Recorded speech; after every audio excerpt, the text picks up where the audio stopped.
Welcome to So Darn Fun. I'm Carrie, and can we talk about jean waists today? Your jeans fit perfectly, everything about them you like, except for that one thing, and that's that gap in the back.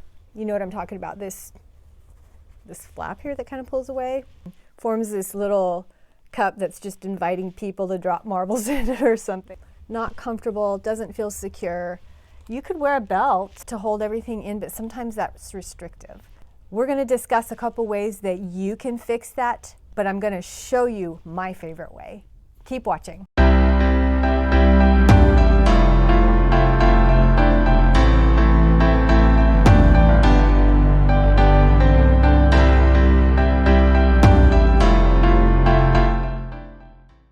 So let's talk about that jean waist. Two ways that you can take it in.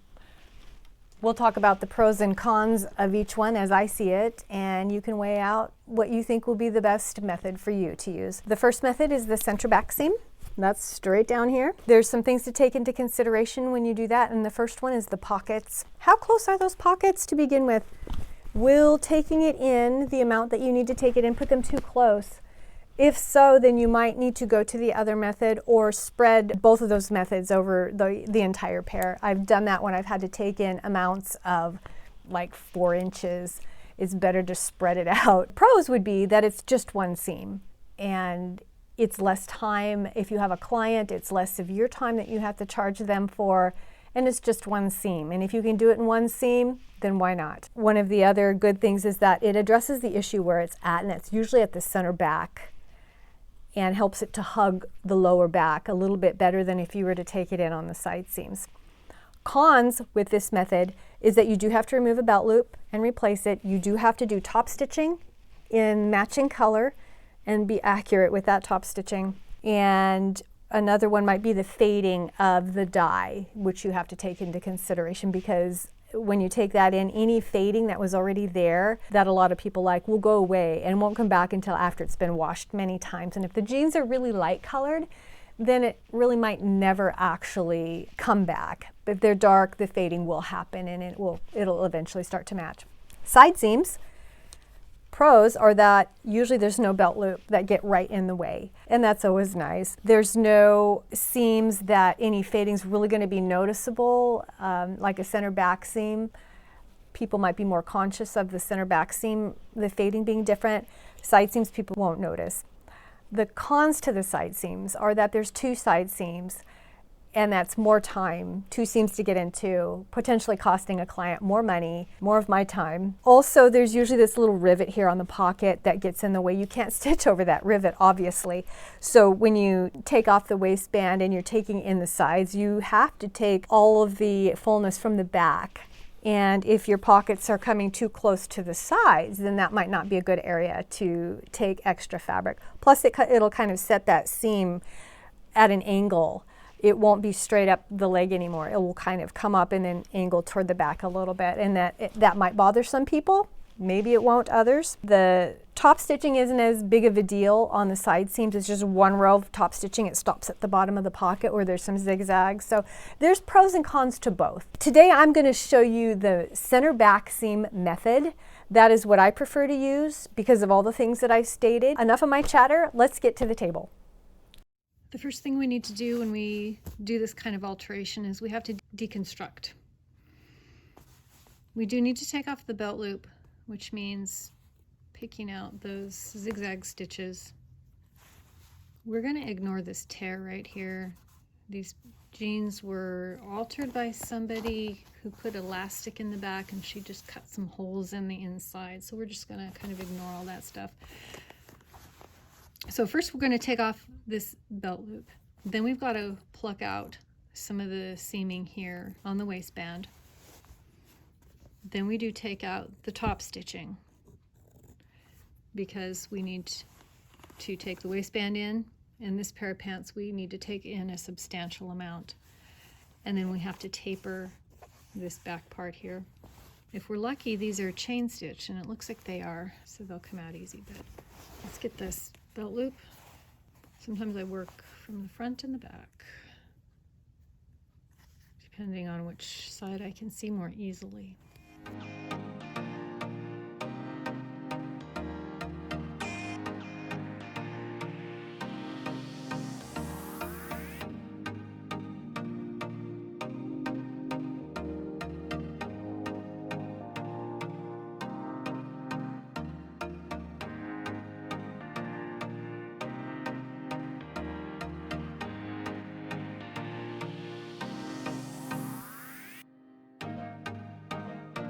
Now that we've got the belt loop off, we could tackle the waistband and the top stitching on that.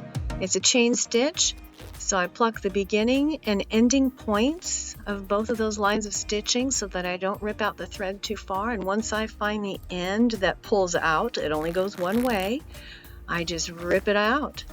It's rather satisfying, much like a seamster bubble wrap.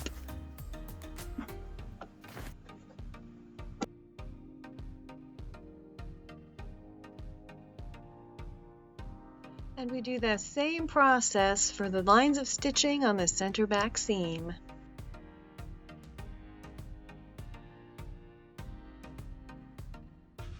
It can be a little difficult to find those lines of chain stitching because of all the serging on the seam underneath, but if you keep trying and looking, you'll be able to find it. Since I have all that top stitching out, now I'm able to hold that seam nice and flat and ready to mark it. Since I need to take in 2 inches total on the back waist, I have the jeans folded in half and I'll mark 1 inch. 1 plus 1 is 2. Here's my mark.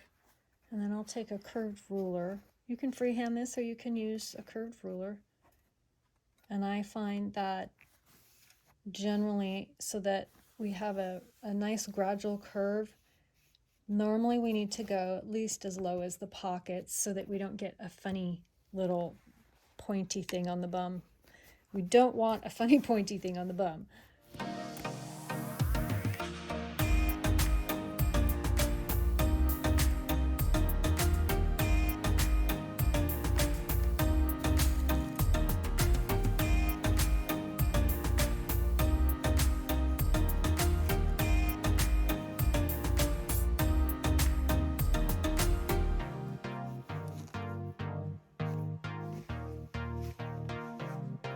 We're going to need to take the same amount that we took here off of each waistband. We've got inner waistband, outer waistband.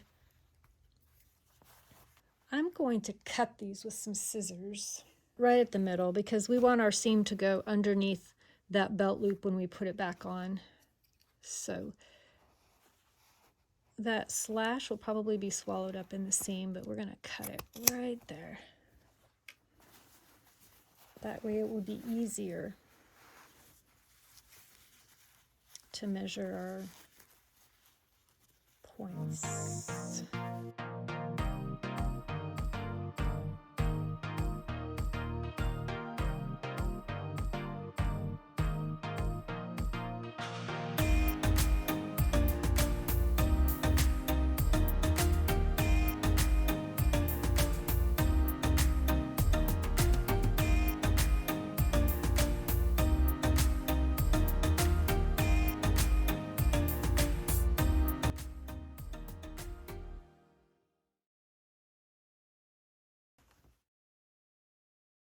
The waistband on this pair of jeans has 2 parts. It's an inner waistband and an outer waistband.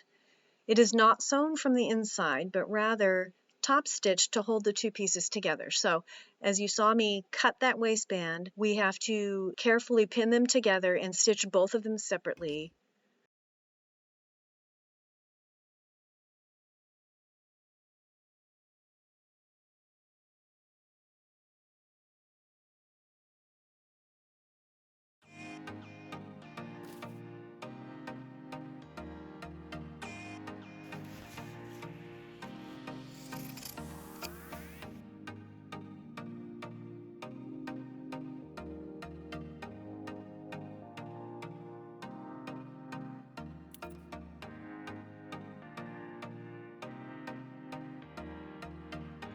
In stitching the center back seam, I need to be careful that my needle starts at the existing seam line and gradually goes toward the point that I've taken in at the waist. We don't want any sudden changes of angle here.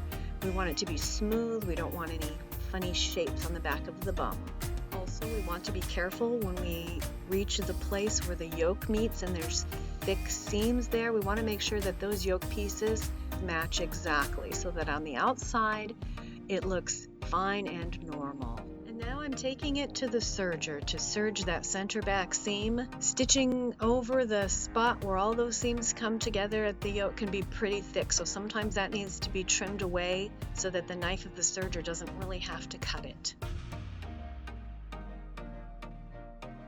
Now for that all-important top stitching, I use a 100/16 needle to give a big enough eye size so that the thread smoothly flows through the needle. When you approach the yoke pieces where you have that big bump there, I like to use a hump jumper so that my presser foot lays pretty equally on the fabric. Otherwise, I end up with broken needles if I don't. That hump jumper can come in very handy. I don't need it when I sew the next line of sewing that's farther away from that seam. That line of top stitching, the foot lies flatter and doesn't really need to have the hump jumper.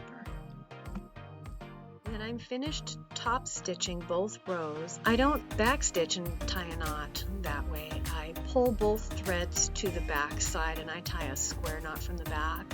If you pull on the bobbin thread, it'll pull a loop of your top stitching thread to the back, and you can kind of catch it with a seam ripper or something and pull it through, making it very easy to tie a knot on the back.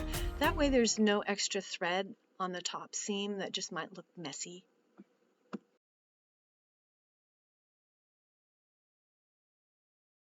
Here you can see how I pull that loop through to the back using my seam ripper.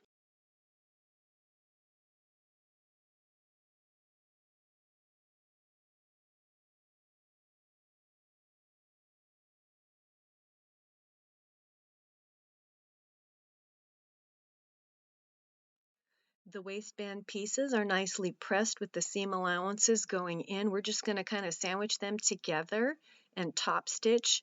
I'm not going to tie knots. We're going to pull the threads to the back like we did before on the back seam.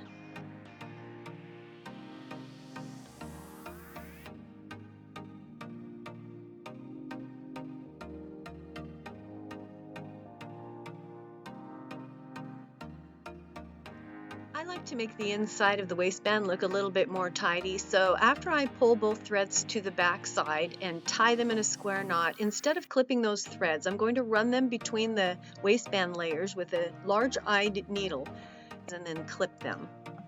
If you don't have top stitching thread in the right color, use 2 strands of regular thread. That should work well. Be sure that in your bobbin you use a regular sewing thread, not a top stitching thread, or you will be sorry.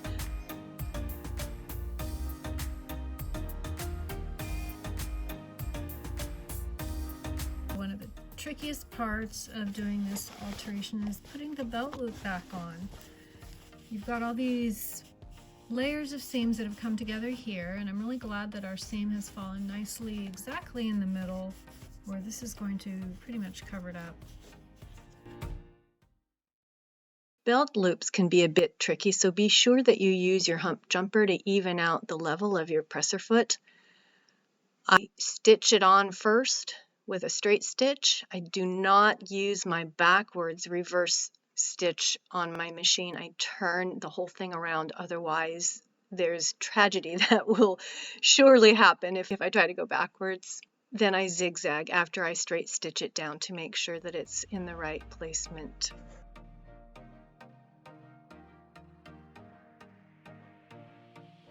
My stitching on these isn't quite as accurate as I would like it to be, as I had a camera between my legs and it was a little hard to see exactly where I was stitching, but you get the idea.